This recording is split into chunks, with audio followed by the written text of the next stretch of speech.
बहुत दिनों के बाद फिर से वापस मैथ क्लास लेके आए हैं। जहाँ तक कि हम लोग पढ़े थे कि वास्तविक संख्या हमारा चैप्टर शुरू हुआ था, जिसमें हम लोग यूक्लिड विभाजन विधि पढ़े थे, जिससे हम लोग एचसीएफ और निकालना सीखे थे। ठीक है, तो आज हम लोग का एक उसी में से एक टॉपिक हमने दूसरा लेके आया, जिसको बोलते हैं क्या, निकालना तो हमको क्या है, एचसीएफ ही है, बट हमको किस विधि से निकालना है, अभाज्य गुणनखंड विधि से। यह लिखा हुआ अभाज्य गुणनखंड विधि से हमको निकालना है एचसीएफ और एलसीएफ। ये बहुत ही प्यारा टॉपिक है और एग्जाम में यहाँ से क्वेश्चन पूछता है और यहाँ से बच्चे आते भी है। ठीक है, सबसे पहले बात, अभाज्य गुणनखंड होता क्या है? तो किसी भी संख्या को गुना के रूप में तोड़ना, उसी को कहते हैं हम लोग क्या कहते हैं, सबसे न्यूनतम, सबसे नहीं करने का मतलब है कि सबसे छोटे छोटे रूपों में तोड़ना ही बच्चे क्या कहलाता है, गुना के रूप में, यानी गुणनखंड। गुणनखंड यानी खंड मतलब टुकड़ा, गुना के रूप में तोड़ना। ठीक है, तो यही चीज हम लोग सीखेंगे। जैसे कि सपोज दैट, मान लो कि हमारे पास कोई संख्या दिया हुआ है 12 है और ये हमारे पास 15 है। अब बोला इसका अभाज्य गुणनखंड करें, क्या करोगे? अभाज्य गुणनखंड, सबसे पहली बात हमको निकालना है अभाज्य गुणनखंड, है ना। क्या करना है इसमें? अभाज्य गुणनखंड। तो अभाज्य गुणनखंड कैसे करोगे बच्चे, समझना बात को। 12 के जैसे तोड़ोगे, ब्रेक करोगे, तो क्या हो जाएगा हमारा, 2 से 6 बार में, 2 से 3 बार में और 3 से 1 बार में। ये हमारा क्या हो गया, टूट गया अभाज्य संख्याओं के रूप में, 2 2 3 गुना 1। ये हमारा न्यूनतम संख्या हो गया, ये गुणनखंड हो गया, यानी गुना के रूप में ये बच्चा हमारा क्या हो गया, टूट गया। उसको बोलते हैं हम लोग, क्या बोलते हैं, गुणनखंड बोलते हैं। जैसे 15 को तोड़ोगे बच्चे, क्या हो जाएगा, देखो 15 को अगर तोड़ते हैं हम लोग, 3 से तोड़ेंगे तो 5 बार में टूटेगा, 5 से 1 बार में से टूटेगा। तो यानी 15 का गुणनखंड क्या हो गया, 3 गुना 5 गुना 1। बात समझ में आया बच्चा?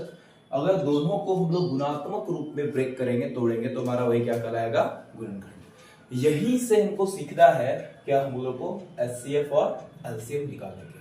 आज हमारा क्लास हमारा इसी भी चलने वाला है कि हम लोग क्या निकालेंगे, अभाज्य गुणनखंड से एलसीएम और एचसीएफ को कैसे निकालना है। कैसे पता चलेगा कि हमारा ये एलसीएम है और कैसे पता चलेगा ये कि हमारा एलसीएम। क्लियर है? तो चलिए हम लोग एग्जांपल लिए हुए हैं, तो हम लोग इसमें देखते हैं कि सर यहाँ पे 15 और 12 का हम लोग गुणनखंड करें। ध्यान देना बच्चा, 12 का गुणनखंड क्या था, 2 गुना 2 गुना 3 गुना 1, और 15 का गुणनखंड क्या हम लोग निकाले थे, 3 गुना 5 गुना 1। तो देखो इसका हमको निकालना है क्या बच्चा, एचसीएफ। इसको पावरिंग मेथड, पावर के रूप में भी लिख सकते हो। तो सबसे पहले बात, एचसीएफ का मतलब होता है हाईएस्ट कॉमन फैक्टर, है ना। हाईएस्ट कॉमन फैक्टर, जो दोनों में से, दोनों संख्याओं में से सबसे अधिक जो होगा उसमें कॉमन क्या आएगा, जो दोनों में मिलता हो बच्चा, दोनों में जो संख्या मिलेगा वही संख्या उसका क्या होगा, एचसीएफ होगा। तो बच्चे यहाँ हम देख रहे हैं कि 12 और 15 में जो गुणनखंड करे हैं, इसमें क्या क्या मिल रहा है सर, इसमें देख रहे हैं सर, यहाँ 3 मिल रहा है और ये 3 मिल रहा है, तो यहाँ 3 लिख दिया इसका। और यहाँ क्या मिल रहा है, क्या 1 मिल रहा है और 1 मिल रहा है, सर 1 लिख दिए, तो इसका एचसीएफ क्या हो गया, 1 हो गया। एचसीएफ क्या हो गया बच्चा, 1 हो गया, इसको याद रखना है। हमको अगर निकालना है एलसीएम, क्या निकालना है, एलसीएम, लोएस्ट कॉमन मल्टीपल। अब इसमें हमको लो, इसका मतलब होता है लॉस ऑफ, ठीक है, इसको बोलते हैं लघुत्तम समाप्त अपवर्तक बोलते हैं इस महीने में। तो अब इसमें क्या है, यहाँ पे याद रखना, जो मिल रहा होगा उसको भी लिखना है, जो नहीं मिल रहा होगा उसको भी लिख लेना है, गुना कर लेना है। जैसे कि हमारा क्या यहाँ पे है, देखो 2 2 का 2 है, 2 2, 3 इसमें भी है, हाँ 3 है। अब देखो इसमें से क्या है, यहाँ पे 5 है सर, हाँ 5 है, 5 हो गया। अब इसको क्या करोगे, मल्टीप्लाई करो, और इसको एक तरह से क्या कर सकते हो बच्चे, देखो 2 पे पावर 2 गुना 3 पे पावर 1 गुना 1, और इसको क्या लिख सकते हैं, 3 पे पावर 1 गुना 5 पे पावर 1 गुना 1। तो कहने का मतलब क्या है बच्चा, कि जो दोनों में से मैक्सिमम जो मिल रहा है उसका मैक्सिमम पावर को लिया जाता है। यहाँ 2 है ही नहीं, तो 2 पे पावर 2 लिख सकते थे, 2 गुना 2 लिख दिए। तो 3 यहाँ 3 है, तो इसका मैक्सिमम पावर कितना है, 1 ही तो है, इसलिए 3 आ गया। इसका 1 5 है, 5 पे है ही नहीं यहाँ पे, तो 5 को 5 लिख दिए हम लोग, बाकी गुना कर दो। जैसे गुना करोगे तो क्या आएगा, 15 से 45 गुना 90, और 90 को 2 से गुना करोगे तो 180। तो हमारा जो बच्चा एचसीएफ निकल गया 3 और एलसीएम निकल गया हमारा 180।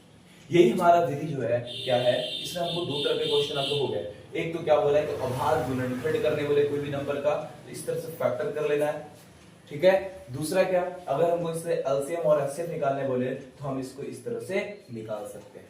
क्लियर है, डाउट यहां तक होनी नहीं चाहिए, ठीक है।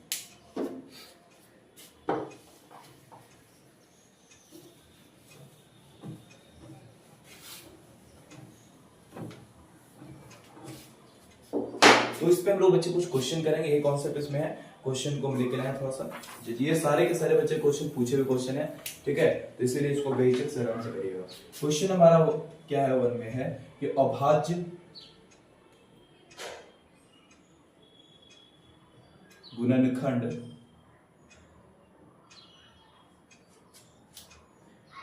विधि द्वारा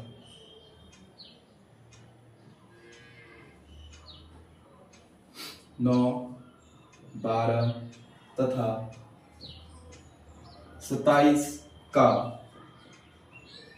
मौ, श तथा लौ श ज्ञात करें, है ना, ये क्वेश्चन है बच्चे। अब देखो यहाँ पे क्या है, हम 2 अंक वाला बताए थे, 2 डिजिट थे इसमें, अब ये 3 को दिया हुआ है, तो उसमें प्रोसेस वही है बच्चा, वो क्या कर रहा है, तीनों में कॉमन देखना पड़ेगा। पहले क्या करेंगे, सॉल्यूशन में बनाना कैसे है, सॉल्यूशन देखो, बड़ा प्यारा क्वेश्चन है। हमको नंबर क्या दिया है सर, 9, यहाँ लिखेंगे 12 और यहाँ लिखेंगे 2, 27। इसका हम फैक्टर करते हैं, देखो 9 को तोड़ोगे तो 3 का टेबल में आएगा, 3 से फिर एक बार में कटेगा, फिर 12 को तोड़ोगे 3 से कटेगा, फिर 4 बार में, फिर ये 2 से टूटेगा, 2 से एक बार में टूटेगा, फिर इसको 27 से तोड़ोगे 3 से 9 बार में, फिर 3 से 9 बार में, 3 से एक बार में। तो अब यहाँ पे इसका मतलब क्या है कि बच्चे 9 को क्या लिख सकते हैं, 3 गुना 3 गुना 1, 12 को क्या लिख सकते हैं हम लोग, 3 गुना 2 गुना 2 गुना 1, और 27 को क्या लिख सकते हैं बच्चा, 3 गुना 3 गुना 3 गुना 1, ये लिख सकते हैं। इसको क्या करो, इसको पावर के रूप में लिखो, 3 पे पावर गुना 1 लिख दो, 2 को है गुना में तो पावर के रूप में लिखेंगे। अब यहाँ पे 3 अकेला है, पावर 1 हो जाएगा, यानी 2 पे पावर 2 गुना 1, तो इसका मतलब क्या हो गया, 3 पे पावर 3 गुना 1, ये बच्चा। अब देखना है, हमको निकालना है सर क्या, एचसीएफ, क्या निकालना है, एचसीएफ, इन संख्याओं का हमको निकालना है मौसम। तो हम क्या बताए बच्चे कि तीनों में जो संख्या मिलेगा उसका न्यूनतम पावर जो होगा वही उसका और क्या होता है, न्यूनतम पावर, मतलब मैक्सिमम छोटा छोटा पावर जो होगा, न्यूनतम पावर क्या होगा बच्चा, न्यूनतम पावर, न्यूनतम घात जो होता है, पावर जो होता है वही हमारा क्या होगा, एचसीएफ होगा, इसको याद रखना। और मैक्सिमम पावर जो होते हैं वो क्या हो जाएंगे इसके, एलसीएम। तो देखिए यहाँ पे सर 3 है, यहाँ पर भी 3 है और यहाँ पर भी 3 है, तीनों में 3 मिल रहा है सर, हाँ 3 तो है, लेकिन सर न्यूनतम पावर कितना है सर, यहाँ 2 है, यहाँ 1 और यहाँ 3 है, तो बच्चे यहाँ पे 3 पे पावर 1 है, इसका आंसर क्या होगा, 3 पे पावर 1। और कुछ मिल रहा है क्या सर, हाँ सर 1 मिल रहा है, 1 मिल रहा है, 1 मिल रहा है, तो गुना में 1 कर दो, तो इसका आंसर क्या हो जाएगा बच्चा, 3। तो यानी हमारा एचसीएफ क्या निकल गया बच्चे, अच्छा क्वेश्चन था हमारा, क्या निकल गया, 3 निकल गया, कोई दिक्कत नहीं होनी चाहिए। हमको निकालना है क्या, एलसीएम, क्या निकालना है बच्चा, एलसीएम निकालना। आपको क्या बताए कि जो संख्या मिल रहा है उसका सबसे बड़ा पावर लो, तो यहाँ 3 मिल रहा था, यहाँ 3 मिल रहा था, यहाँ 3 मिल रहा था, सबसे यहाँ पावर 2 है सर, यहाँ पावर 1 है और यहाँ पावर 3 है, तो पावर 3 को लिखेंगे, तो यानी 3 पे पावर हमारा क्या हो जाएगा, 3। अब क्या बताए थे, जो अगर नहीं मिल रहा है उसको भी लिखना है इसमें एलसीएम में, तो बताओ यहाँ पे 3 3 3 था, तो यहाँ पे क्या 2 पे पावर 2 है कि यहाँ सब में नहीं है सर, तो यहाँ पे 2 पे पावर 2 भी लिख सकते हैं, कोई दिक्कत नहीं है सर, बाकी ऐसा कोई संख्या नहीं है जो मालूम नहीं करोगे। अब इसको क्या करोगे, तो मल्टीप्लाई करो, 3 पे पावर 3 है तो 3 को 3 बार गुना करोगे 27, इसको 4 से 2 पे पावर 4 है, 2 पे पावर 2 तो क्या आ जाएगा 4, तो मल्टीप्लाई करो 7 चौके 28, 4 गुना 8 2 10, 108। हमारा एचसीएफ निकल गया 3 और एलसीएम निकल गया हमारा 108। क्लियर बच्चे, यहाँ तक समझ में आया होगा ये क्वेश्चन। इस टाइप का क्वेश्चन आपको एग्जाम में देखने को मिलेगा, बहुत ही प्यारा क्वेश्चन है बच्चा, इसको याद रखना, इस क्वेश्चन को करो, इसको प्रैक्टिस बार बार करो बच्चे, यहाँ से छूटेगा नहीं, 2 मार्क्स 100% श्योर आपको यहाँ से मिलेगा। ठीक है बच्चे, चलिए इसको लिख लीजिएगा और हम आगे क्लास को आगे इसका क्वेश्चन दूसरा देखते हैं।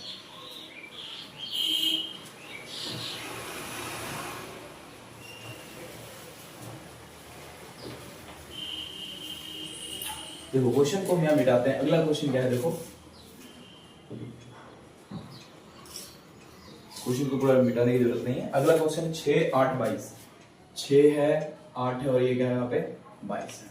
तो क्वेश्चन हमारा ये है तो इसको हम लोग कैसे निकालेंगे, फिर वही विधि से करेंगे, 6 से डिवाइड ब्रेक करेंगे, 8 से ब्रेक करेंगे और यहाँ से 22 को ब्रेक करेंगे, तोड़ेंगे इसको, गुणनखंड करेंगे इसका हम लोग। 2 से तोड़ोगे 3 टाइम्स में, 3 से करोगे एक बार में, 2 को करोगे इसको 4 बार में, फिर 2 से करोगे इसको 2 बार में, फिर से एक बार में। 11 दूना 22, 11 से तोड़ोगे तो एक बार में। तो 6 को कैसे लिखे, 2 गुना 7 3 गुना 1, और 8 को क्या लिखे, 2 गुना 2 गुना 2 गुना 1, और 22 को क्या लिखे, तो हम लोग 2 गुना 11 गुना 1। इसको पावर के रूप में लिखो, 2 पे पावर 1, 3 पे पावर 1 है और गुना 1 है। तो यहाँ पे 2 पे पावर 3 गुना 1, यहाँ पे क्या हो गया हमारा 2 पे पावर 1 गुना 11 पे पावर 1 गुना 1 है ना बच्चा।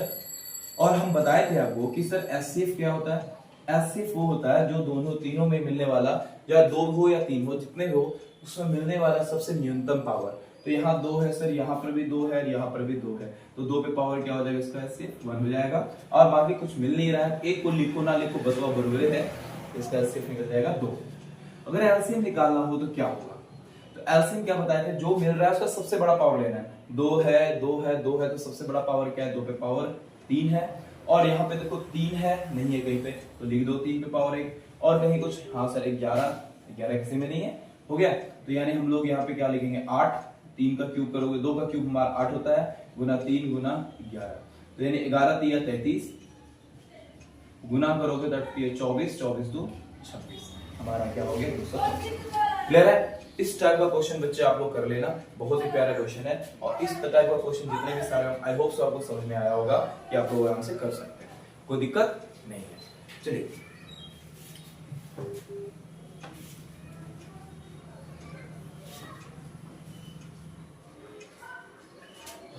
तो हम यहाँ पे क्या करते हैं, इसको शॉर्ट बहुत सारे क्वेश्चन आपको प्रैक्टिस के लेते हैं। अभाज्य गुणनखंड विधि द्वारा एचसीएफ तथा एलसीएम निम्न का ज्ञात करें, है ना। अब क्वेश्चन में आपको दे देते हैं। पहला नंबर ऑप्शन नहीं है, पहला क्वेश्चन है, हम लिख देते हैं 3-4 क्वेश्चन जितने भी सारे हो।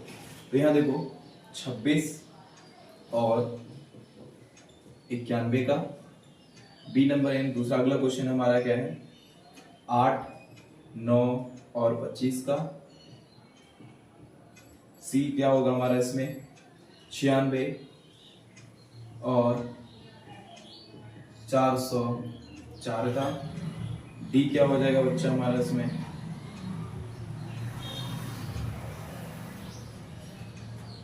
बस यही मान लो।